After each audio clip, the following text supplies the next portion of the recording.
So the beginning of June brings the advent of the opening or the reopening of Universal Studios. There's going to be a lot of changes in there. Of course, you're going to have your 2-metre rule as you come in there. You're going to have your hand washing stations as they have already introduced into Disney Springs.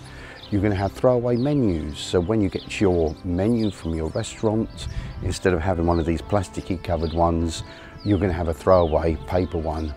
They're going to be having hand sanitizers everywhere, or wash stations. All the restaurants are going to be cleaned up continually, or handrails, anywhere that you touch is going to be constantly being cleaned all the time. Another thing that they're going to be bringing in, or rather phasing out just for the time being, is those single rider queues. So where you actually can get on quickly because you're a single rider. At the moment, you can't do that because obviously they're going to try and keep families together, which is probably the most important thing. So, but also the other thing as well, like with all the other parks, when they start to open, is they're going to have this policy of only a percentage of people will be allowed into the park. Now, Shanghai Disney has come up with a 30% capacity. Obviously, it will start to rise as time goes on and we find out exactly how to deal with the virus. So yes, there's going to be restaurants open, and I guess that you're going to be doing a lot of sitting outside. Florida is a very, very hot place to come to, so there's not going to be any real problems with doing that. Parking, you're going to be pleased to know, is going to be absolutely free at the moment. So whereas normally before, what was it, £20–25 to park there, at the moment it's going to be free parking. The other thing is, I understand there's going to be a reduced entrance fee as well, so that's sort of semi-good news, but there's going to be a lot of things that aren't going to be happening there at the moment. Obviously, you're not going to be having any of the parades. They do have parades as well. They have an afternoon parade that they've introduced, and they have some of these shows and the stunt shows, and probably some of the theatre shows like the horror makeup show may either be on a reduced capacity or it might not be running at the moment. All other rides and attractions, I guess, will be up and running without the single rider part. And I guess that they'll be doing away with the fast pass system because there's no need for it at the moment. 30% capacity, you're going to get on the lines with no problem at all. You're going to be standing 2 meters apart in the line. It's going to seem like it's longer, but it's not really. It's just that you're standing further apart and you'll probably get on the ride a lot quicker than you did before. Now at the moment that's just Universal Studios. Islands of Adventure, it hasn't mentioned anything about that at all, and I guess that some areas in the City Walk will also be opened as well. They've already put down markings on the floor in the City Walk as to where you're going to be standing as you're going in there. So there's, apart from the normal security that you get there that has been brought in since 2001, you've now got these other measures that you're going to be going through. And another thing, obviously before you come in, I believe they're going to be doing temperature checking of you as well. So hopefully everybody's going to be well enough to be able to go through once you've got up to these turnstiles. Now moving down the Magic Kingdom, Epcot, and some of these parks are going to be some of the next ones to be opening. Universal, as I say, is in June, the beginning of June, Universal opening, possibly July for some of the Disney parks, maybe mid-June, but probably somewhere in the region about 1st of July, 4th of July, some of these places are going to be opening. Face masks is another thing that they're making mandatory, so you've got to have a face mask. Not much fun, but nevertheless, it's something if you want to be getting out there and starting to open up the world again, then it's one of the things that we have to put up with at the moment, and it's an important thing.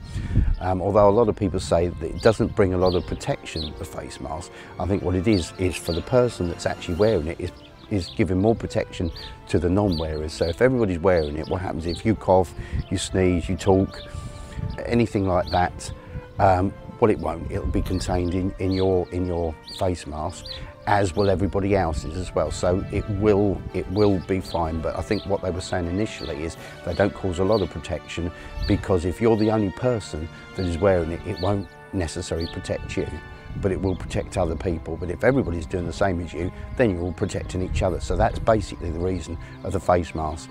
It's protecting everybody around you. And that's why doctors wear them in surgeries. It's not so much to protect them from anything, it's to protect the patient, and it obviously works. So that's why you might have heard somebody say beforehand, or people say beforehand, they don't offer a lot of protection. They do offer a lot of protection, but not if you're just one single person putting it on because you're trying to protect yourself. It doesn't quite work that way, apparently.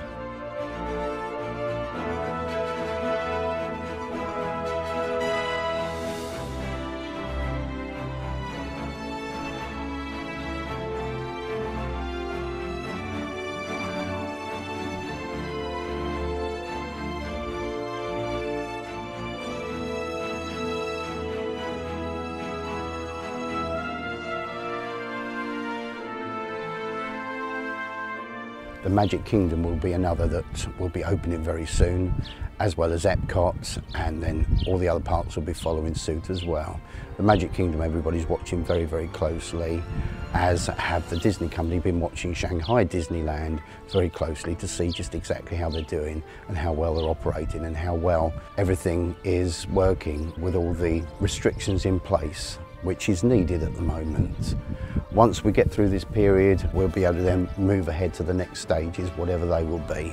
The #1 theme park in the whole of the world is Walt Disney's Magic Kingdom, and it's there that you're going to be in amongst an awful lot of people. So again, they're going to be limited the capacity down to 30%, which is important. They'll be probably doing the same with Epcot as well. Epcot is a much better park to go to, I would imagine, so that could be better probably to open that one first, because it's got a larger capacity than the other parks, so everybody can spread out a lot further. That might be a possibility that they'll do that, open up Epcot first before the Magic Kingdom. I don't know, it's just a thought. The Magic Kingdom, as I say, being the #1 theme park in the world, it's going to be opening its doors somewhere in the region of the beginning of July, as will Epcot and some of the other parks. A couple of days ago, Gatorland opened their gates to everybody with restrictions. Basically, it's a much smaller park to negotiate, but I guess a lot easier for them to actually put things into place. So there's another place open. Some of the restaurants and areas in International Drive will also be opened. Anyway, take care everybody. Stay safe, and I'm sure you will. Keep washing your hands. Watch my channel. Keep watching my channel. Never switch it off at all. See you all very soon on YouTube. Cheers. Subscribe. Cheers.